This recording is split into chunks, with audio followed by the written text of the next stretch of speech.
അത്ഭുതങ്ങൾ തീർന്നിട്ടില്ല, അടയാളങ്ങൾ തീർന്നിട്ടില്ല കാലത്തിൽ ഈ ലോകത്തിൽ. എൻ്റെ പേര് മീന, സ്ഥലം ചന്ദ്രനഗർ. ഞാൻ എൻ്റെ മകനെ കുഞ്ഞുണ്ടായതിൻ്റെ സാക്ഷ്യമാണ് പറയുന്നത്. കഴിഞ്ഞ ചൊവ്വാഴ്ച ഞാനിവിടെ ശുശ്രൂഷയ്ക്ക് വരുമ്പോൾ മകൻ്റെ വൈഫിന് ഫ്ലൂയിഡ് കുറവായിരുന്നു. ഡെലിവറി ഡേറ്റ് ആയിട്ടില്ല, ജൂണിലാണ് ഡെലിവറിയുടെ ഡേറ്റ് പറഞ്ഞിരുന്നത്. സ്കാൻ ചെയ്തപ്പോൾ ഫ്ലൂയിഡ് കുറഞ്ഞു. അപ്പോൾ അടുത്ത ദിവസം അഡ്മിറ്റായി. ഞാനിവിടെ അച്ഛനോട് പ്രാർത്ഥിക്കാൻ പറഞ്ഞു. എൻ്റെ തലയിൽ കൈവച്ച് പ്രാർത്ഥിച്ചപ്പോൾ അച്ഛൻ പറഞ്ഞു മരുമകളെ വിട്ടുകൊടുത്ത് പ്രാർത്ഥിക്കാൻ പറഞ്ഞു. അതനുസരിച്ച് ഞാൻ പ്രാർത്ഥിച്ചു. അതിൻ്റെ ഫലമായി നോർമൽ ഡെലിവറിയായി ആൺകുഞ്ഞിനെ നൽകി ദൈവം അനുഗ്രഹിച്ചു.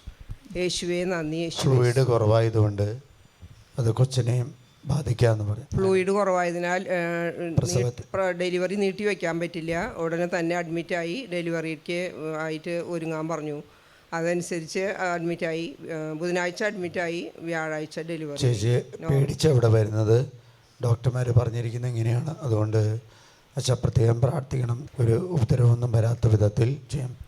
ഈ സഹോദരിക്ക് വേണ്ടി പ്രാർത്ഥിച്ചിട്ട് ഞാൻ പറഞ്ഞു കർത്താവ് ഇടപെടുന്നുണ്ട്, ഈശോ ഇടപെടുന്നുണ്ട്, നിങ്ങൾ സമർപ്പിച്ച് വിട്ടുകൊടുത്ത് പ്രാർത്ഥിക്കാൻ പറഞ്ഞു.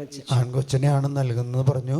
അതേപോലെ തന്നെ ഈ ചേച്ചി ലാസ്റ്റാണ് വിട്ടുകൊടുത്തത് അല്ലേ? അതിന് അതെ പ്രാർത്ഥിച്ചുകൊണ്ട് ഇരിക്കുന്നുണ്ടായിരുന്നു ഞാൻ. പക്ഷെ അച്ഛനോട് വിട്ടുകൊടുത്ത് പ്രാർത്ഥിക്കുക എന്ന് പറഞ്ഞു. അതനുസരിച്ച് ഞാൻ മരുമകളെ വിട്ടുകൊടുത്ത് പ്രാർത്ഥിച്ചു. അതിൻ്റെ ഫലമായി നോർമൽ ഡെലിവറിയായി ആൺകുഞ്ഞിനെ നൽകി ദൈവം അനുഗ്രഹിച്ചു. യേശുവേ ചേച്ചിനോട് എടുത്തു പറയിപ്പിച്ചേണ്ട. കാരണം നമ്മളൊന്നും കർത്താവിന് വിട്ടുകൊടുക്കില്ല, എല്ലാം നമ്മൾ പിടിച്ചു വയ്ക്കാം. അതാണ് കർത്താവിനെ ഇടപെടാൻ സാധിക്കാത്തത്. അതുകൊണ്ട് ഈശോനെ നിങ്ങളുടെ ഭാരങ്ങളെല്ലാം കർത്താവിനെ ഏൽപ്പിക്കുക.